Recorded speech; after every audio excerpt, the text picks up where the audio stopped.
The noose creaked in the dry wind. A wooden box sat beneath her bare feet, splintering under her weight. Dust swirled through the empty street like it didn't want to witness what was about to happen. Men stood silent, hats low, eyes averted. She was just a girl, early 20s, filthy dress, lips split, wrists raw from the rope that bound her. Her eyes searched the crowd, desperate, feral, but no one met her gaze. Caleb Holt stood near the lever, one hand on the thick rope, the other clenched at his side.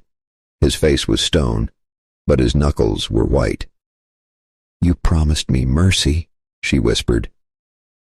It wasn't a cry, it wasn't a scream, it was something smaller, fragile, but it shattered Caleb like a hammer to glass. The sheriff shifted beside him. Waylon Briggs, gray mustache, cold eyes. He gave a nod, just one, like it was nothing. "She confessed," he muttered under his breath. "She killed a man. Law's clear." Caleb didn't move. His boot heels scraped in the dust. "She was a girl, Sheriff," he said quietly. "Still is." "She was a killer first." Her voice came again, barely a breath. "You said you believed me." Caleb looked at her then, really looked, not at the bruises or the rope burn, but the fire in her eyes that hadn't died. Not yet. He dropped the rope. It hit the dirt heavy. Thud. The sheriff's face went pale. A gasp rippled through the bystanders like wind through dry grass. The girl blinked, trembling. Still alive. Still shaking. "She ain't hanging today," Caleb said. "You just defied the law," the sheriff snapped, hand going to his sidearm. "No," Caleb said, stepping between her and the gallows. "I defied a lie." The silence that followed was thick enough to choke a man. The girl collapsed to her knees, weeping. Not from fear, but relief so sharp it cut. And standing over her, the rancher squared his shoulders and looked into the face of a man who called himself Justice. Because sometimes justice gets bought, sometimes mercy's a rope not pulled, and sometimes the man who drops the rope saves a soul instead of condemning one. The wind howled across the dry hills, carrying with it the scent of rot and whiskey.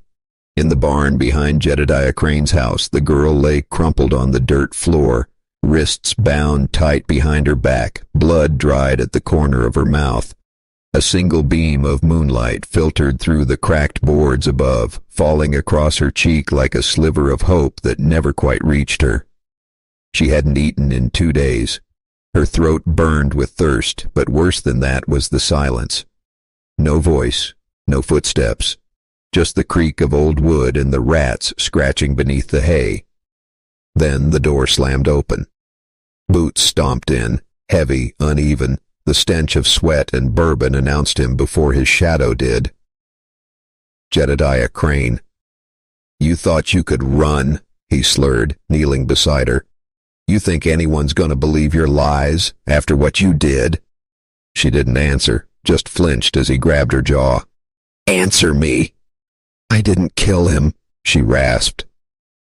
Jedediah's face twisted. The back of his hand cracked across her cheek with the dull sound of meat on wood. "He's dead," he snarled. "My own brother gone, and you're gonna hang for it."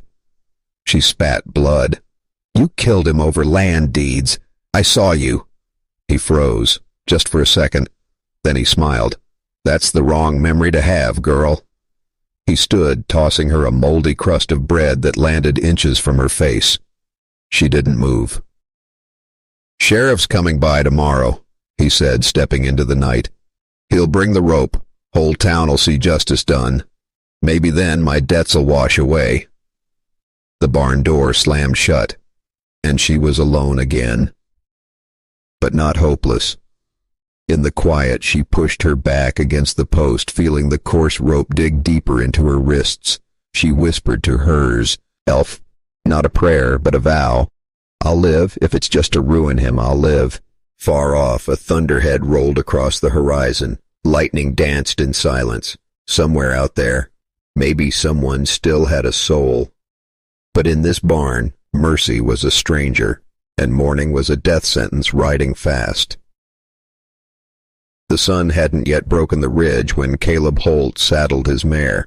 The chill in the air bit deeper than usual, not weather, but something gut deep. He rode silent through the lowlands, hooves muffled by dry earth and brittle grass. In his wagon bed, sacks of feed and a single lantern clanked against the wood, just enough to pass for a delivery. But Caleb wasn't delivering anything. He was hunting for a truth no one else seemed to want. Jedediah Crane's property sat crooked on the edge of nowhere, leaning into its own decay, fence posts rotted, shutters broken, and yet Crane stood tall in the yard, as if the filth around him bowed in respect. "Well, I'll be," Jedediah drawled, wiping his hands on a blood-stained rag. "Didn't expect a visit from the righteous Mr. Holt." Caleb tipped his hat but kept his tone flat. "Thought you said you needed feed." Jedediah grinned. "Always do." The rancher's eyes drifted past him toward the barn. Something wasn't right. "Mind if I water the horse?" Caleb asked. Jedediah's smile didn't reach his eyes. "She'll drink dirty just fine." Caleb didn't respond. He led the mare toward the trough, but veered. His boots crunched toward the barn. Jedediah stepped between. "Ain't nothing in there but hay." Caleb stared him down. "Then you won't mind if I check?" A tense silence. Then Jedediah smirked and stepped aside. "Suit yourself." Inside, the barn smelled of damp rope and old blood. Light filtered through slats, cutting the dark into ribbons. At first, Caleb saw nothing. Then, a flicker of movement. He crouched. A girl. Crumpled. Breathing shallow. Eyes swollen. She flinched when he reached for her. "Easy," he said. "You hurt bad?" She didn't speak, just nodded once. "What's your name?" "Eloise," she whispered. He saw the bruises, the rope burns, the truth. But still, she was accused of murder, and the sheriff already called for the gallows. Caleb stood, heart heavy. "You need help," he said. She looked up, eyes pleading. "Then help me." He hesitated. Just a second, then turned toward the door. "I can't, not unless you tell the truth." She said nothing. Outside, the wind picked up. Caleb mounted his horse and rode away, jaw clenched. But sleep wouldn't come that night, because sometimes a man sees the devil's work and walks away from it, and sometimes it follows him home anyway. Night had fallen like a heavy blanket over the valley. The ranch lay quiet, shadows stretching across the fence posts like dark fingers. Caleb Holt's boots scuffed the dirt as he approached the barn, lantern swinging gently, casting flickering light across weathered wood. The wind carried the smell of smoke from a distant fire, and somewhere a coyote yipped. Inside the barn, the shadows moved. Eloise huddled among the hay, her wrists still raw from rope burns, her lips cracked, feverish. Her eyes widened at the sound of Caleb's approach, half afraid it might be another trick, another trap. "Eloise," he whispered, voice low, steady. "I'm not here to hurt you." Her body trembled. Why come back?" "Because I can't leave the truth buried in this barn," he said. He knelt beside her, careful not to touch the bruises that still marked her skin. Lantern light danced across his face, lined, weathered, a mixture of worry and determination. She flinched as he pulled a small cloth from his pocket. "Clean up a bit. You need water, too." I can't," she stammered. "You can. You will," Caleb insisted. His eyes softened as he spoke. "I'm not the law. I'm just a man who knows right from wrong." For a long moment, the barn was quiet except for the distant wind and the soft rustle of hay. Then her voice came raw and trembling. He killed his brother," she said. "I saw him. I didn't do it, I swear." Caleb's jaw tightened. "Jedediah?" She nodded. Tears streaked her dirt-smeared face. "And he said if I said anything, he'd see me dead by morning." He stood abruptly, grabbing his rifle and lantern. "Then we move. Now." She stared, fear warring with the smallest flicker of hope. "Where?" "To a place he can't find you. My ranch." You stay hidden, recover, and when the time comes, we'll make them see the truth." He helped her into the wagon, tucking her beneath bales of hay. The creak of the wheels over the rough dirt echoed in the night like a heartbeat. Outside, the wind roared, tossing dust into their path. Somewhere in the darkness, a branch snapped, reminding them that danger was never far behind. But for the first time in days, Eloise dared to breathe, to imagine warmth and safety, if only for a fleeting moment. And Caleb rode hard into the night, knowing that mercy often required bending the law, and sometimes risking everything to do what was right. The ranch was quiet beneath the morning sun, dew glinting on the fences like scattered diamonds. Inside, Eloise sat on a straw-strewn bench, her hands wrapped in clean cloth, her body still trembling from the night's ride. The warmth of the fireplace painted her pale face in gold, and for the first time in days, she felt safe enough to let her tears fall freely. Caleb moved around the barn-turned sanctuary with quiet efficiency, checking the supplies, stacking firewood. Every sound, the scrape of his boot, the clink of metal, was familiar, grounding. Outside, the horses shifted, their hooves stamping rhythm into the earth, a heartbeat of life amidst the stillness. The tranquility shattered with the sudden clatter of hooves on the dirt. Dust spiraled into the air, sunlight cutting through it like sharp knives. Sheriff Wayland Briggs appeared on the ridge, his horse rearing slightly, eyes narrowed, face pale beneath the BC rim of his hat. "Mr. Holt," he called, voice taut. "I've been looking for her. Heard she was seen heading your way." Caleb turned slowly, resting a hand on his rifle. "She's here, safe. That's all you need to know." Wayland's jaw tightened. "Safe? You know the law. There's a bounty now. The girl's wanted. I've got orders." "Orders don't save lives," Caleb interrupted, his tone low but firm. "You come here with guns or words, you'll find nothing but truth, and right now, that truth is, she's innocent." Eloise peeked from behind the barn post, eyes wide. "Sheriff?" she whispered, voice brittle. Wayland's gaze flicked to her. He saw the rope marks, the bruises, the haunted look in her eyes. Something in him shifted, but pride and duty pressed heavy on his chest. Caleb stepped closer to her, protective, unwavering. "She's staying," he said. "If you want to act justly, you'll listen. Not your usual quick justice, but real justice." Wayland tipped his hat, half in respect, half in unease. "This doesn't end here," he muttered. "Maybe not," Caleb replied, voice carrying like iron. "But if she dies waiting for your law, the only guilt that counts will be yours." The sheriff spurred his horse and rode off, dust trailing behind him, leaving a heavy quiet in his wake. Eloise exhaled, letting herself sink back onto the bench, trembling, but alive. Caleb handed her water, meeting her gaze with a steady patience. "Thank you," she whispered. He nodded, eyes scanning the horizon. "Don't thank me yet. Danger doesn't rest, and neither do we."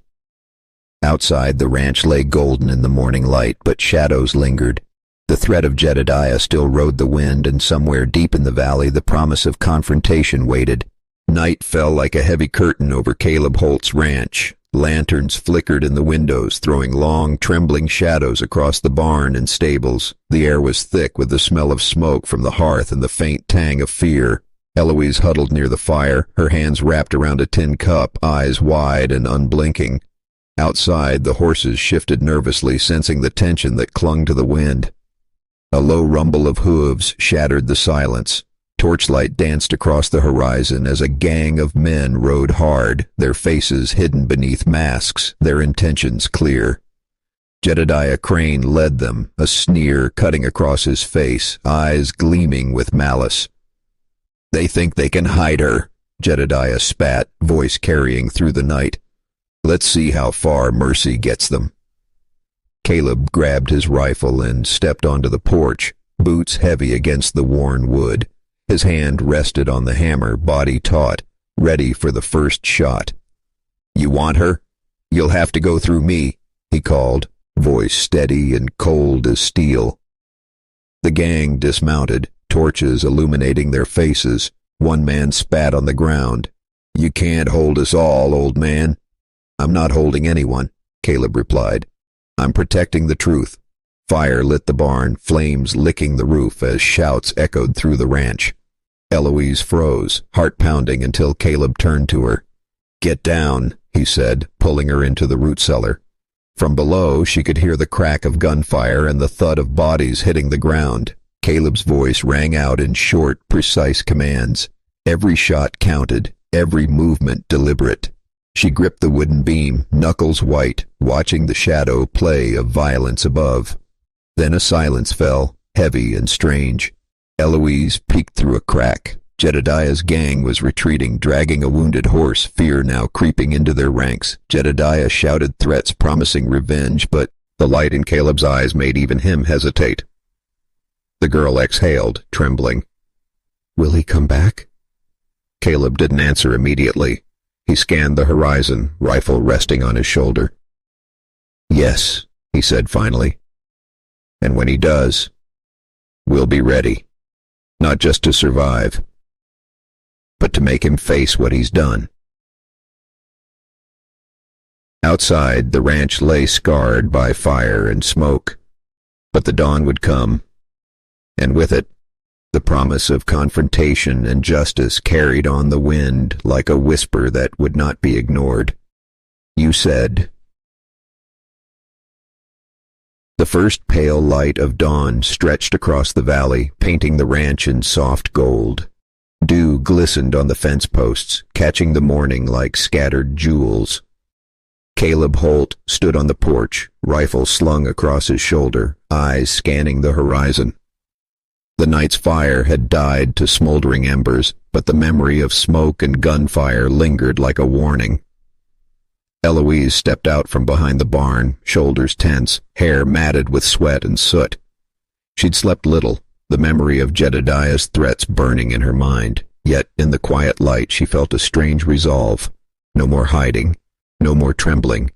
Today she would speak.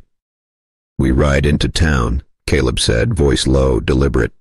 "Dust will follow us, and truth will ride with it." Eloise mounted behind him, gripping his waist. The mare shifted beneath her, hooves striking sparks from stone as they picked up speed, kicking up a cloud of dust that trailed behind them like ghosts. The town lay ahead, silent but watchful, unaware of the storm riding into its streets. As they entered the square, townsfolk began to stir.